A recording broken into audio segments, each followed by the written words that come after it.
Hi guys! So welcome po sa ating YouTube channel. So for today's video is tuturuan ko po kayo kung paano mag-print setup at gagawin as hard copy ang ating passbook style na invitation. So una is after nyo po mag-download yung PDF na sinend namin from template. So ito na po yung lalabas at click nyo lang po ang content at ito na ang lalabas na edit template. Ito na po yung inclusion ng 6 design or 6 motif na pang-wedding. Dito lang din po kayo mag-i-edit according to your motif or pwede din naman kayo mag-add ng another motif kasi all is fully editable naman po. After nyo mag-edit and all is download nyo lang po yung file as JPEG and then adjust yung quality and size ng mismong file and then download. Next is i-extract po natin kasi nga madami ito. So extract files lang po natin at dito na po lalabas ng 4 na image. Next is click natin yung A4 print setup para dito po tayo mag-setup kapag proceed to print na po tayo. So same as edit template and then lalabas na dito po yung mga naka-print setup, mga naka-frames na po yan at yung paper size itself po is A4 size na po siya. Paalala lang po kung ano po ang nakalagay dito is only guide na po ito para mas madali na lang po sa inyo makapag-print. Pero kung may own technique po kayo kung saan po kayo mas prefer, yes, pwede naman po yun. Ito po is for beginner only. So kapag nag-print setup na po tayo, drag po natin yung in-extract natin na files or dinownload kanina and then drag natin sa ating A4 print up size at dyan mag-a-upload na po siya mismo. No need to resize po since naka-fix na po ang size nito sa bawat frames kasi frames na po ito. Drag and drop nyo lang po yung dinownload nyo na layout. Example is ito. So delete nyo lang or pwede nyo naman drag nyo na po agad or diretso kasi nga nag-automatic naman siya. Sa unang page is wala naman po kayong babaguhin kasi nga as is na po yung layout niya. Pero dito po sa second page ay dapat nyo pong sundin kung ano po yung nailagay ko. Halimbawa sa ganito. So kailangan nyo pong mag-copy and then adjust nyo po yung up at saka dito naman sa kabila na pa-down.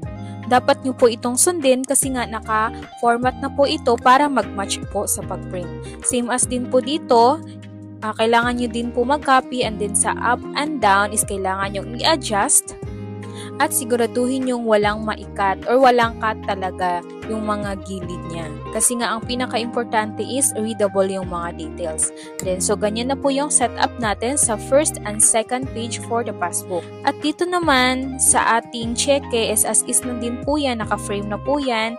Pwede na po kayong mag-drag and drop and or pwede na din kayong mag-copy if ganyan. Sa isang A4 is 3 lang ang magkakasya. Same with ATM naman since back-to-back siya. So ganito siya dapat pag-print. Una is yung front mismo at saka sa pangalawang page is ang kanyang back portion. And lastly is itong holder na naka-print setup din. After nyo po lahat na naka-setup na, so download nyo lang po as PDF print kasi nga naka-automatic A4 din naman yan. So later on, diretso na lang po natin siya ipiprint. So after po mag-download, ayan at lalabas na po yung ating PDF file na ready to print na po siya. Kung wala po kayong PDF reader, pwede naman po siya sa Google itself. So, nare-read niya naman po yung documents natin. So, ganyan na po siya. Lumalabas na po. And after nyo po mag-set up, is go to print na po tayo. Kapag dito po kayo sa Google, click nyo lamang po sa baba yung more settings and then print using system dialog. Kasi nga, dito is mas makikita mo yung printer mo. So as is, ito po, ganito po yung printer na ginamit ko. Since while nag-screen recording po kasi ako is laptop yung ginamit ko kasi nga nandito ako sa bahay. Pero while nag-try ako ng print sa shop po ako print kaya ganyan yung lumalabas sa akin, wala po siyang printer. Pero kapag sa inyo is kailangan nyo talaga i-click yung printer nyo at basta susundin nyo lang po yung mga kailangan na pagpiprintahan. So una is ipiprint natin itong first page and then the second page. Kapag nagpiprint na po kayo is highly recommendable na makapal yung paper nyo at saka dapat glossy or matte paper yung settings. Basta kung ano lang po yung mas magandang result ng kaya ng printer nyo. As long as readable po yung layout, hindi pixelated. Sa una nyong print is dapat mag-test print muna tayo. Huwag agad sa makapal. Halimbawa ito, nag-test print muna ako. So ganito po siya ang lumalabas.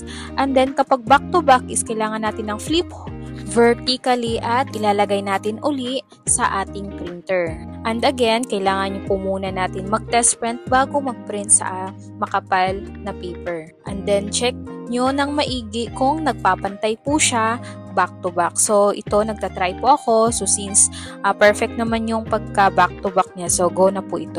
And after, since okay na nga ito at nag-print na ako sa matte paper, so kung ano lang po itong ganito yung setup, so dapat ganito din ang lalabas sa inyo. So manual cutting lang po tayo nito at wala po tayong mga kailangan na machine. Kung ano lang din po yung meron, as long as meron po kayo itong cutter, ruler at saka cutting mat. At ito namang front at back is magpo-fold tayo sa back side niya at yung isa naman is sa kanyang harapan mismo. Yan, ifo-fold lang natin siya. And then, lalagay na natin sila sa bawat isa and then pack, o diba? Swak na siya. So, dapat ganyan i-check nyo muna kung tama para iwas mali.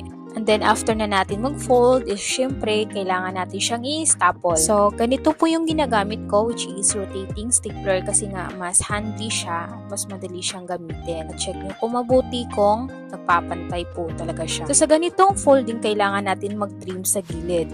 Pwede din naman tayo gumamit ng roller at cutter. Pero ito, mas maganda kasi ganito yung paper trimmer, lalo na kung marami kang gagawin or maramihan na po yung order ng customer. And after matrim is kailangan yung i-check yung mga details kung wala nga bang naikakat. Next is ito namang cheque at saka yung ATM card. Since sample pa lang naman po ito, kaya piniprint ko muna sa amin. Basta sundin nyo lang po yung mga nakaprint setup na dinownload natin kanina. So, ganyan lang po yung cheque niya. Then, ito namang ATM size. So, kinakat ko siya kasi nga try ko sana siyang ikat doon sa ID cutter pero mas maganda pala kapag manual na lang. And then, ginamitan ko ito ng edge corner para yung may something edge yung sa gilid niya ba, ganun. Curve pala, ano ba? Next is ito namang holder ng mismong passbook. So, ganito ko lang po siya kinakat. May guide naman po ito for cutting. Sundin nyo na lamang po. Sa mga nakapag-abil po ng passport style naman sa amin, same lang naman din po nito ng process. Kaya mas madali na lang po ito para sa iyo. Basta para sa mga beginner, sundin nyo lamang po na ganito lang po siya i-cut. So, sa paggawa po ng folder is no need na po ng machine. Manual cut lang, okay na po yun. Then this time is gumamit naman po ako ng gunting kasi may something curve naman siya ni design. So mahirap po siya ay gamitan ng cutter at roller. So kailangan talaga natin ng magical na scissor. And then i-fold na natin siya. So dito po ng edge, tsaka yung edge naman ng paper is kailangan po siya ipantay. And then i-foldings natin. And then naglagyan naman natin ng trimmer yung back lang ng cutter para mag-mark siya sa foldings. And then ipang-fold naman siya ng glue or any folding po na gusto niyo. At ito ay ginamitan ko naman siya ng glue. Double-sided pala. Pero pwede din naman itong glue or glue gun. Depende lang po yan kung ano yung gusto nyong gagamitin. Basta madidikit lang po yan. And next, then i-peel off na natin yung double-sided. Side by side. Ganyan. And then i-connect na natin yung back side niya. So, ganun. And then, charan! May holder ka na. Lastly, andito na nga tayo sa exciting part. So, mag-a-assemble na po tayo. Of course, huwag po kalimutan ng ating ribbon na according po sa motif. So, sa ganitong kulay po is nauuso po sa ngayon yung old clothes. So, ito po yung sample na ginagamit ko sa passbook. Para mag-match naman siya sa motif nila, diba? So, ito na nga at nilagyan ko ng ribbon yung passbook and then nilagay ko ang cheque sa gitna. And then, the last is for the char yung ATM. And, of course, ilalagay na natin sa holder. Ayun, grabe. Napakasyala niya tingnan dyan. So, available na po ito sa amin ng template. Kung nagustuhan niyo po, ay subscribe po sa aming YouTube channel para sa iba pang mga tutorials. Bye!